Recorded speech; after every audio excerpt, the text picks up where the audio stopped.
Hello. तो हम चाहेंगे कि किसान भाई अच्छी से अच्छी अफीम नई नई तकनीकियों का।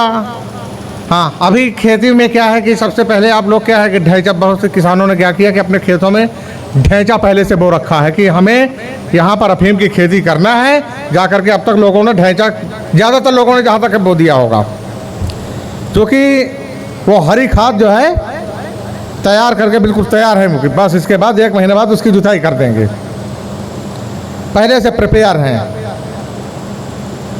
देसी खाद कैसे डालना है, खाद जो आप लोग अक्सर तैयार करते हैं, ले गए गोबर उठाया फेंक दिया, वो खाद नहीं होती है।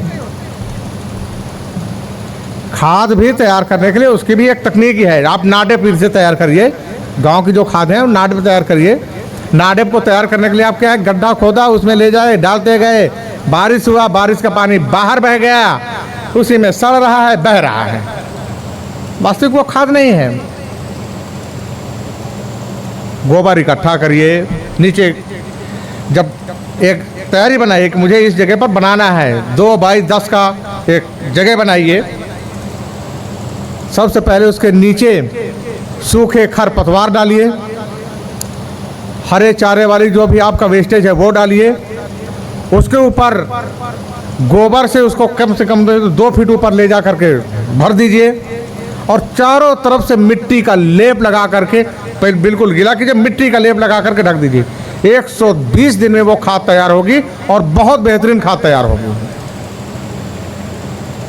अक्सर आप लोग देखते हैं BD 501, BD 502, डॉक्टर साहब लोग जानते हैं, गाय, देसी गाय की सींग की खाद बहुत अच्छी बनती है। एक बार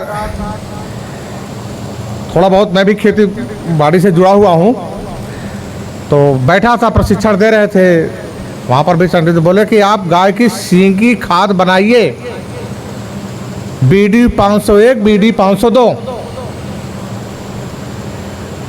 अब कैसे सींग से खाद बनती है, हालांकि मैं तो नहीं बनाया हूँ, सच बात यह है, बट उन्होंने जो बताया है मैं आपको शेयर कर रहा हूँ। देसी गाय की सींग यदि आपको मिलती है, लाइए, इसका सिस्टम चलता है, शुक्ल पक्ष में मिल रही है कि कृष्ण पक्ष में मिल रही है।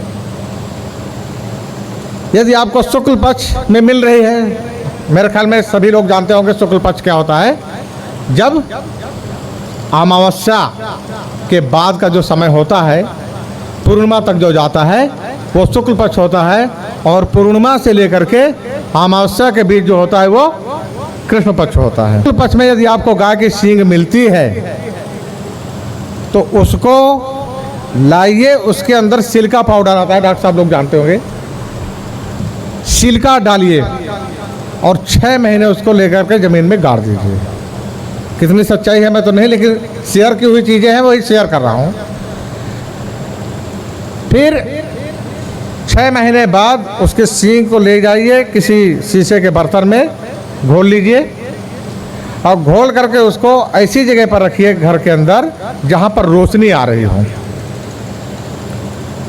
ऐसा बताते हैं कि 2 ग्राम खाद वो आपका इसने जीवाणु पैदा करेगा कि 2 ग्राम खाद आप 100 लीटर पानी में घोल करके, स्प्रे नहीं करना है, किसी झाड़ू वगैरह से जा करके उसका छिड़काव करेंगे, वो वैसा काम करेगा जैसे दूध में दही।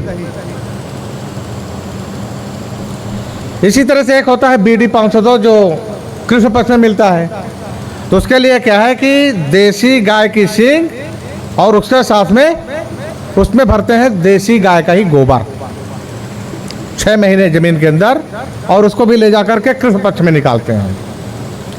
शीशे के बर्तन में रखेंगे, लेकिन काली जगह, बिल्कुल अंधेरे में रखेंगे। 13 ग्राम 1 हेक्टेयर के लिए 100 लीटर पानी में घोला, पत्तियों से छिड़काव किया, बाकी आप दूसरे उसमें नाडेप, देसी खाद वगैरह जो भी डालते हैं, ये सब क्या काम करता है। ट्राइकोडर्मा आप क्या करते हैं, थोड़ा सा तैयार किया, कितने में काम करता है, सेम वही काम करता है ये।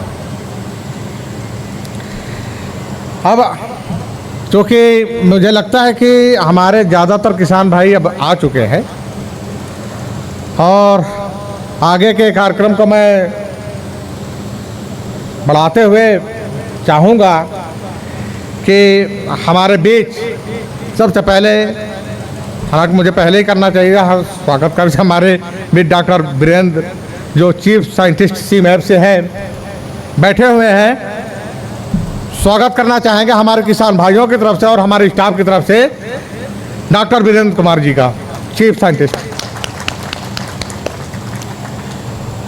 मैं सब पहले आपको बुला लें। हाँ, डॉक्टर साहब को पहले डॉक्टर साहब को। अच्छा, और मैं, आइए सर आइए।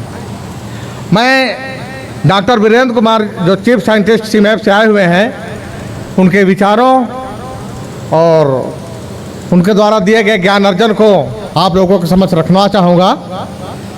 डॉक्टर वीरेंद्र कुमार को आत्मसात करेंगे और अपने आने वाली अगली फसल में उसका अच्छे तरीके से उपयोग भी करेंगे।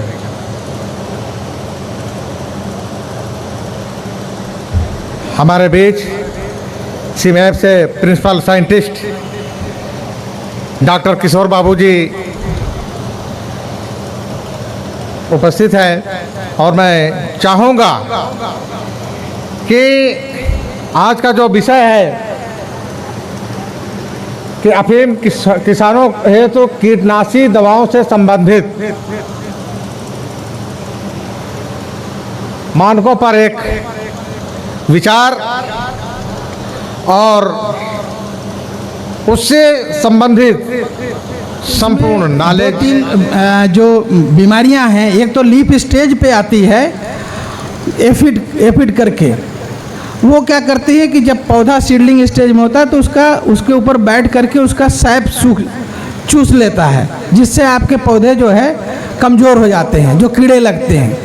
तो उसके लिए अगर आप बायोपेस्टिसाइड इस्तेमाल करना चाहते हैं तो नीम ऑयल 5 ml पर लीटर के हिसाब से बना करके आप उसका छिड़काव कर सकते हैं, बायोपेस्टिसाइड। लेकिन अगर आप इंसेक्टिसाइड ही डालना चाहते हैं, केमिकल का डालना चाहते हैं, तो इमिडाक्लोप्रिड 17.8 ये करीब आधा ml 1 लीटर में मिला करके भी आप डाल देंगे तो आपकी पौधे की वो हो जाएगा, बच जाएगा। और दूसरा, कभी कभी जब पौधा तैयार हो जाता है, कैप्सूल हो जाता है, तो आप लोग देखे होंगे कि उसमें छेद कर देता है कीड़ा। वो कीड़ा भी काफ़ी नुकसान कर देता है, क्योंकि जब हरा रहता है तभी वो कीड़ा आता है, हेलिकार्पा, और वो उसको कीड़े को जब छेद कर देता है तो वो क्या करता है, सीड को, कच्चा सीड खा जाता है, खोखला हो जाता है, बीज बनने नहीं पाता ना। और उसके लिए भी एक जो बायोपेस्टिसाइड है, वो एक बीटी स्प्रे फार्मूलेशन आता है, मार्केट में मिलता है। वो 2 ग्राम, कभी कभी पाउडर में भी मिलता है, कुछ लोग जो है उसको लिक्विड में फार्म में भी बेचते हैं। तो 2 ग्राम या 2 ml पर लीटर अगर आप मिला के उसको छिड़काव करें तो उससे भी वो और उसकी रोकथाम हो जाती है। क्योंकि कैप्सूल है, फल है, उसको आप लेटेक्स में डालते हैं, तो कोशिश करिए कि बायोपेस्टिसाइड ही इस्तेमाल करें, केमिकल का इस्तेमाल ना करें। लेकिन अगर ज़रूरत पड़ ही जा रही है तो एक साइपरमेथ्रिन 10 EC का आता है, वो 2 ml पर लीटर के हिसाब से भी आप उसको डाल सकते हैं। बाकी तो आप लोग सब लोग जानते हैं, बहुत पुराने किसान हैं, आप लोगों को उसको कैसे खेती करनी है, कैसे करना है, आप हमेशा एक नया नया आयाम देते रहते हैं। और उसके लिए मैं आपको अपनी तरफ से ढेर सारी शुभकामनाएं देता हूं। और जो आपके मन में जो चीज़ें आप पूछना चाहते हैं तो हम लोग यहाँ बैठे हुए हैं, आप हमसे पूछ सकते हैं। और डिजीज़ के बारे में अगर आपको कुछ चीज़ पूछना है तो हमारे डॉक्टर किशोर बाबू हैं, आप उनसे भी पूछ सकते हैं। धन्यवाद। बहुत बहुत धन्यवाद। अभी आप लोगों ने डॉक्टर वीरेंद्र कुमार सर ने बताया कोई बीमारी आता है कीटों को तो हमने नीम का ऑयल यूज़ करना पड़ेगा। नीम का ऑयल कहाँ मिल रहा है? नीम का पेड़ ही नहीं है यहाँ आसपास में। तो आप लोग पारंपरिक खेत में हमारा ट्रेडिशनल पूर्वजों ने नीम का पेड़ हर जगह फैलाया, बट आजकल कटा कहीं कोई उसका ऊपर ध्यान ही नहीं देता। राइट, आपका पास खेती है, आप 2-3 नीम का पेड़ लगा के रखिए और वो बड़े हो जाएगा। आपको नीम का पेड़ तो ऐसा है कि एवरग्रीन है, हमेशा आपका उसका फल मिलेगा और छाया भी मिलेगा। दूसरा यह है कि पेस्टिसाइड्स आप इनडिस्क्रिमिनेटली यूज़ मत करिए, उसको देखिए, बीमारी समझिए उसका बाद। इसमें बीमारी आने में अफीम में वायरस का भी प्रॉब्लम आता है, बैक्टीरिया के भी प्रॉब्लम है, फंगस का भी आता है। तो ये तीनों में फंगस का ज़्यादा प्रॉब्लम है। और दूसरा एक वायरस का बीमारी आता है। अगर आप लोग को पौधा देख लिया, उसको स्टंटेड ग्रोथ है, अच्छे से ग्रो नहीं कर पा रहा है और उसका पत्ता इतना ज़्यादा होना चाहिए उतना फैल नहीं रहा है, तो ऐसा पौधा को आप लोग पहले पहचानिए और उसमें कीड़ा वीड़ा जो सफ़ेद बुंग के होता है उसका वजह से वो बीमारी फैलता है।